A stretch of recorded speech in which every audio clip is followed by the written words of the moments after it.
This week's lecture is on substance use disorders. This lecture will cover the following topics concerning substance use disorders: clinical descriptions, prevalence, effects of substance use disorders, etiology, and treatment. The U.S. is a drug culture. Americans use drugs to wake up, stay alert, relax, and reduce pain. According to Substance Abuse and Mental Health Service Administration data, in 2009, over 12.8 million people over the age of 12 in the U.S. reported having used an illicit drug in the past month. Over 130 million Americans over the age of 12 reported alcohol use of some kind, and 59.6 million Americans reported at least one episode of binge drinking in the last 30 days. The percentage of adolescents aged 12 to 17 who reported using any illicit drug between 2008 and 2009 increased from 9.3 to 10%.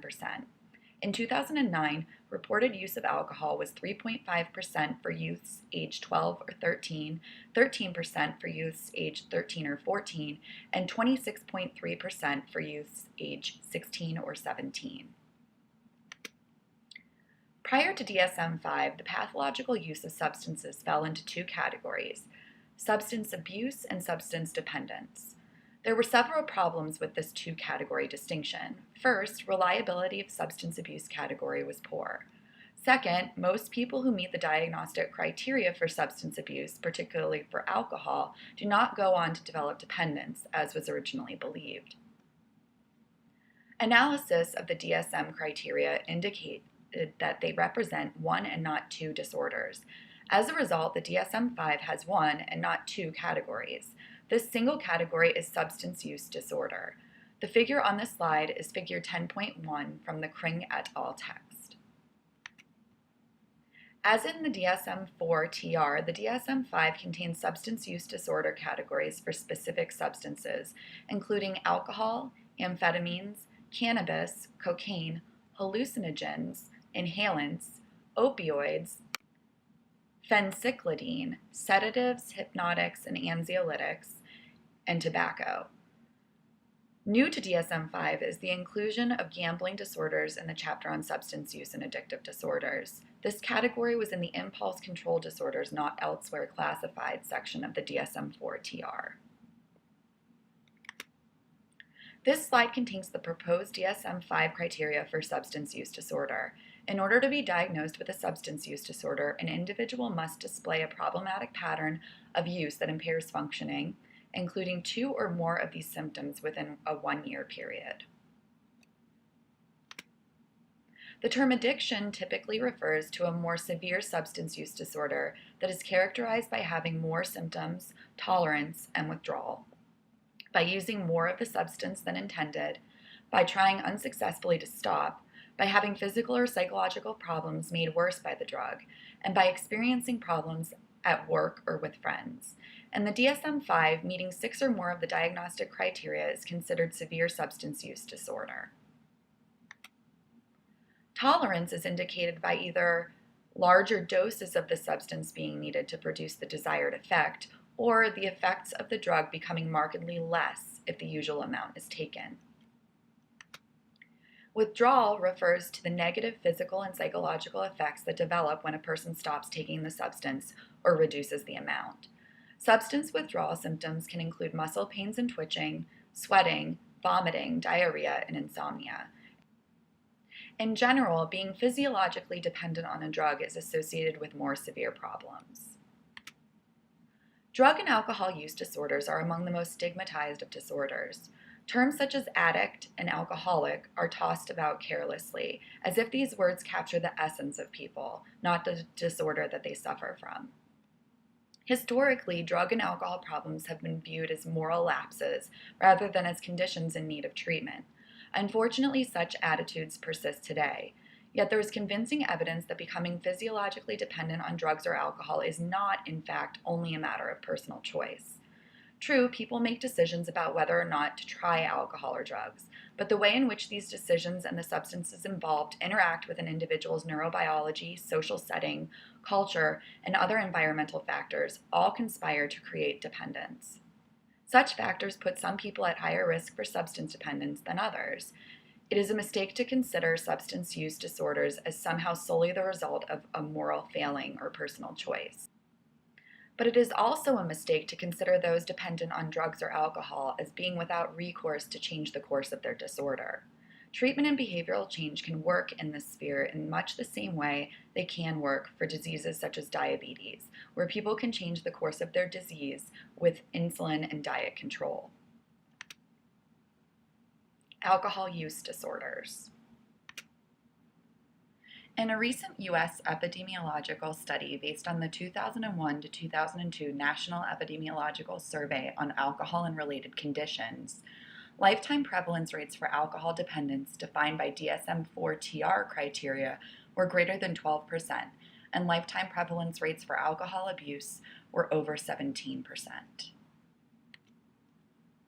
Alcohol use disorders are comorbid with several personality disorders, mood disorders, schizophrenia, and anxiety disorders, as well as with other drug use.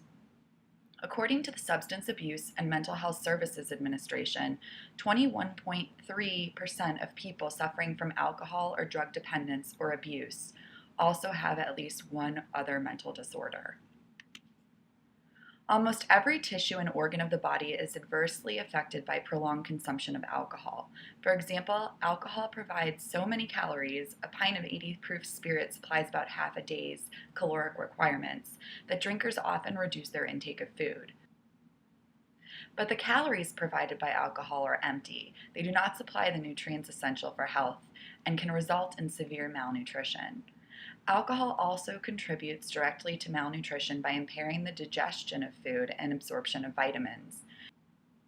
In older people who have chronically abused alcohol, a deficiency of B-complex vitamins can cause amnestic syndrome, a severe loss of memory for both recent and long past events. These memory gaps are often filled in by reporting imaginary events, confabulation. Prolonged alcohol use plus reduction in the intake of proteins contributes to the development of cirrhosis of the liver, a disease in which some liver cells become engorged with fat and protein, impeding their function. Some cells die, triggering an inflammatory process, and when scar tissue develops, blood flow is obstructed. Taken together, chronic liver disease and cirrhosis ranked 12th among causes of death in the U.S., with 30,444 deaths in 2009. Other common changes to the body due to drinking include damage to the endocrine glands and pancreas, heart failure, erectile dysfunction, hypertension, stroke, and capillary hemorrhages, which are responsible for the swelling and redness in the face, especially the nose, of people who chronically abuse alcohol. Chronic heavy drinking is associated with damage to many areas of the brain, many of which are implicated in memory functions. Heavy alcohol consumption by women during pregnancy is the leading known cause of intellectual developmental disorder among children. The growth of the fetus is slowed, and cranial, facial, and limb anomalies can be produced, a condition known as fetal alcohol syndrome, FAS. Even moderate drinking can produce undesirable, if less severe, effects on the fetus, leading the National Institute on Alcohol Abuse and Alcoholism to counsel total abstention during pregnancy as the safest course.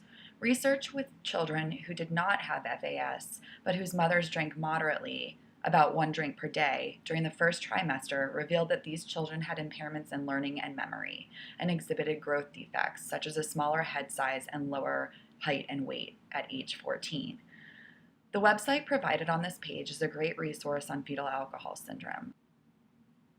I encourage you to explore, particularly the videos of stories from the perspective of the mother and the child. As rehabilitation counselors, there is a high likelihood that you may encounter individuals experiencing problems with drinking during pregnancy, and also children and adult children who have FAS as a result of maternal drinking. Tobacco use disorder. The threat to health posed by smoking has been documented convincingly by the Surgeon General of the United States in a series of reports since 1964. It is estimated that more than 440,000 American tobacco users die prematurely each year. Cigarette smoking is responsible in some way for 1 of every 6 deaths in the United States, killing more than 1,100 people each day. It remains the single most preventable cause of premature death in the U.S., as well as in other parts of the world. Lung cancer kills more people than any other cancer, and cigarette smoking is probably the cause of as many as 87% of lung cancers. Health problems caused or exacerbated by long-term cigarette smoking are emphysema, cancers of the larynx and of the esophagus, pancreas, bladder, cervix, and stomach, complications during pregnancy, sudden infant death syndrome, periodontitis, and a number of cardiovascular disorders. Smoking is more prevalent among white and Hispanic adolescents than African American or Asian American adolescents.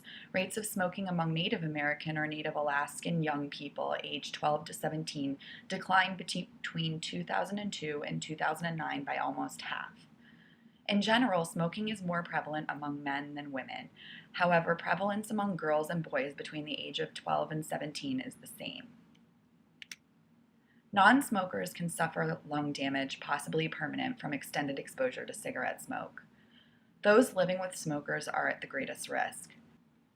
Precancerous lung abnormalities have been observed in those living with smokers, and non-smokers are at greater risk for developing cardiovascular disease and lung cancer. In addition, some non-smokers have allergic reactions to smoke from burning tobacco. Babies of women exposed to secondhand smoke during pregnancy are more likely to be born prematurely, to have lower birth weights, and to have birth defects. Children of smokers are more likely to have upper respiratory infections, asthma, bronchitis, and inner ear infections than are their peers whose parents do not smoke. Secondhand smoke can cause sudden infant death syndrome. Marijuana. Marijuana is the most frequently used illicit drug. In 2009, nearly 17 million people over the age of 12 reported using marijuana, and it is the most commonly used drug across all age groups. The prevalence is higher among men than women, with nearly twice as many men than women reporting use in the past month in 2009. Marijuana use is more common among Native Americans and European Americans, and less common among African Americans, Hispanics, and Asian Americans.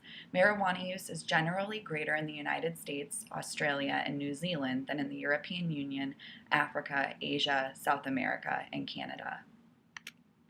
Large doses have been reported to bring rapid shifts in emotion, to dull attention, to fragment thoughts, to impair memory, and to give the sense that time is moving more slowly. Extremely heavy doses have sometimes been found to induce hallucinations and other effects similar to those of LSD, including extreme panic, sometimes arising from the belief that a frightening experience will never end. Dosage can be difficult to regulate because it may take up to half an hour after smoking marijuana for its effects to appear. Many users thus get much higher than intended. An abundance of scientific evidence indicates that marijuana can interfere with a wide range of cognitive functions. Of special significance are findings that show an impact on short-term memory. One prospective study assessed IQ scores at multiple time points among users between the ages of 17 and 23 and found a decline of about 4 points in current regular users. Several studies have demonstrated that being high on marijuana impairs complex psychomotor skills necessary for driving. Poor performance after smoking 1 or 2 marijuana cigarettes containing 2% THC can persist for up to 8 hours after a person believes he or she is no longer high, creating the danger that people will drive when they are not functioning adequately.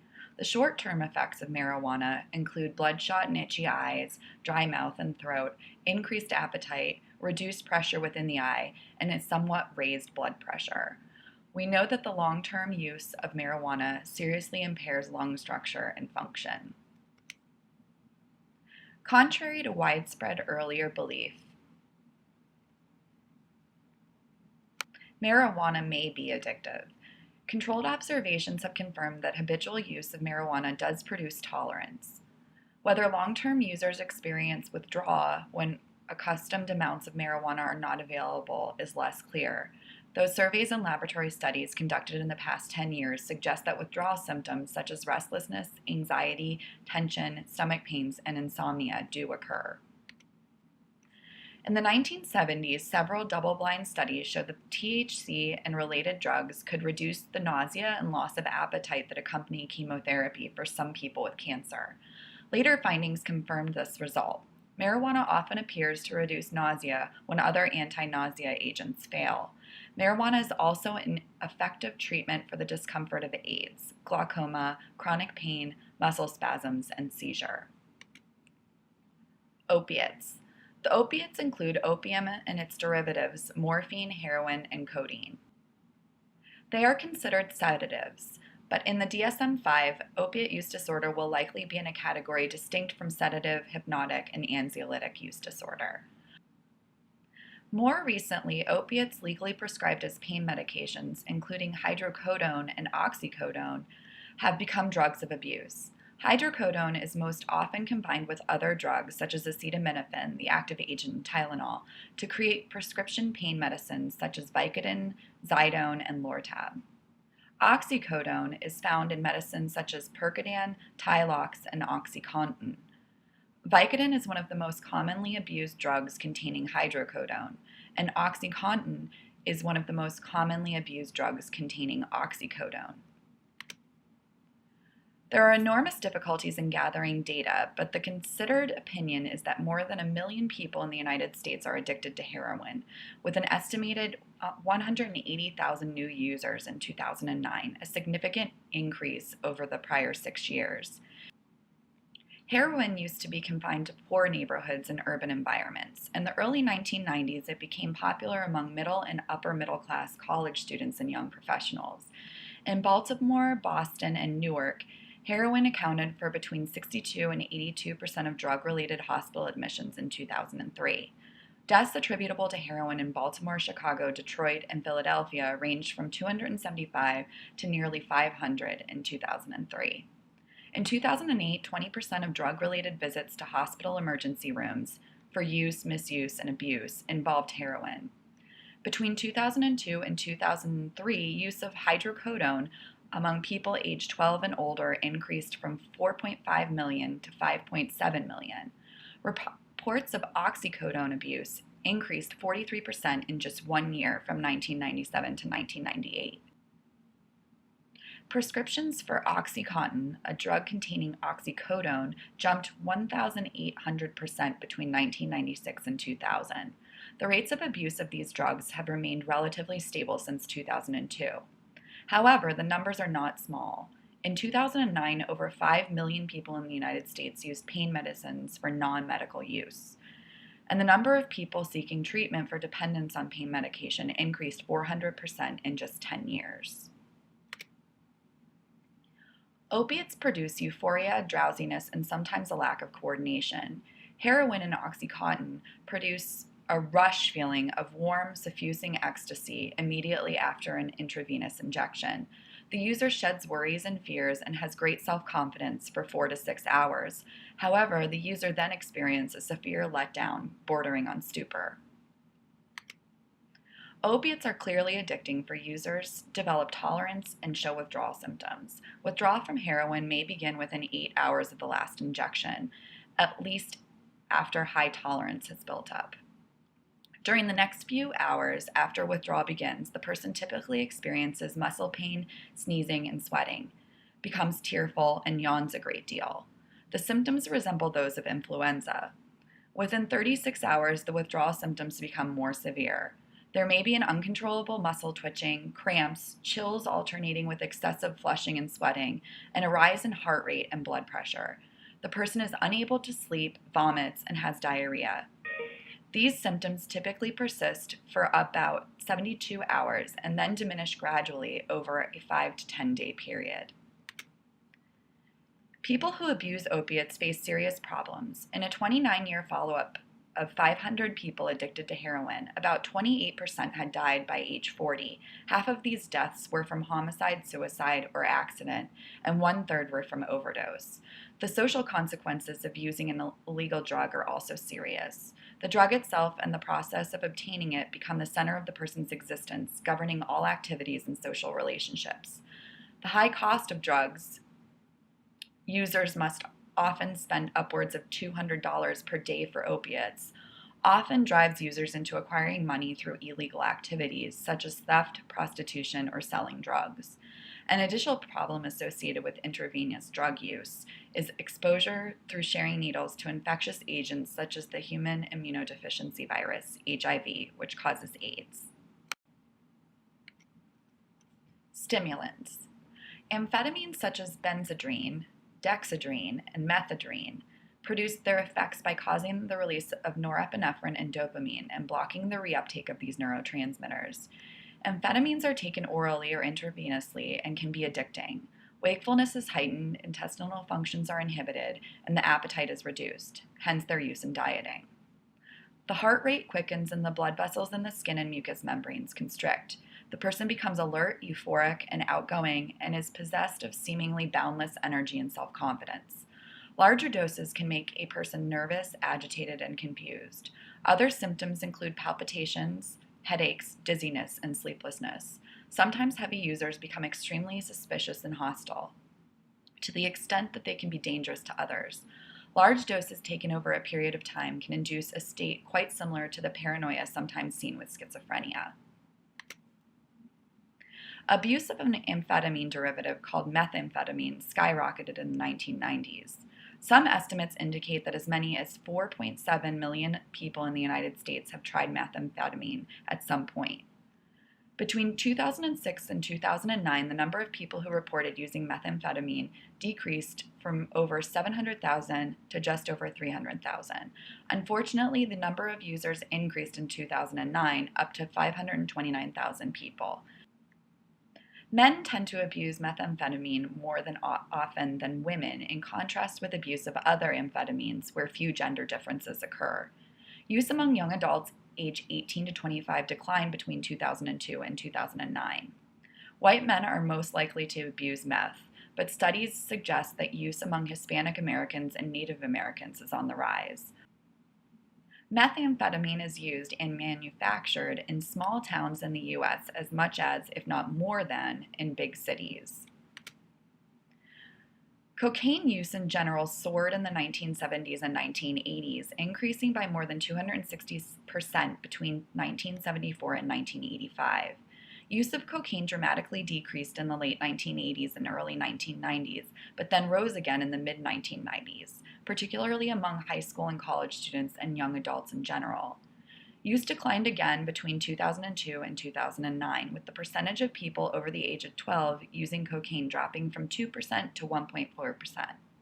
In 2009, 1.6 million people over the age of 12 reported using cocaine, down from 2.4 million in 2006. Use of crack is also declining. The number of people using crack for the first time decreased from 337,000 in 2002 to 94,000 in 2009. Men use cocaine and crack more often than women do. Hallucinogens, ecstasy, and PCP. In addition to hallucinogens, LSD can alter a person's sense of time. It seems to go slowly. A person using LSD may have sharp mood swings, but can also experience an expanded consciousness such that he or she seems to appreciate sights and sounds like never before. The effects of hallucinogens depend on a number of psychological variables in addition to the dose itself. A person's set, that is, attitudes, expectancies, and motivations with regard to taking drugs, is widely held to be an important determinant of his or her reactions to hallucinogens. The context in which the drug is experienced is also important. Many users experience intense anxiety after taking LSD, in part because of the perceptual experiences and hallucinations can provoke fear that they are going crazy. For some, these anxieties unfold into full-blown panic attacks. The anxiety usually subsides as the drug is metabolized. A minority of people, however, go into psychotic state that can require hospitalization and extended treatment. Flashbacks, also referred to as hallucinogen persisting perception disorder, or HPPD, are visual reoccurrences of psychedelic experiences after the physiological effects of the drug have worn off.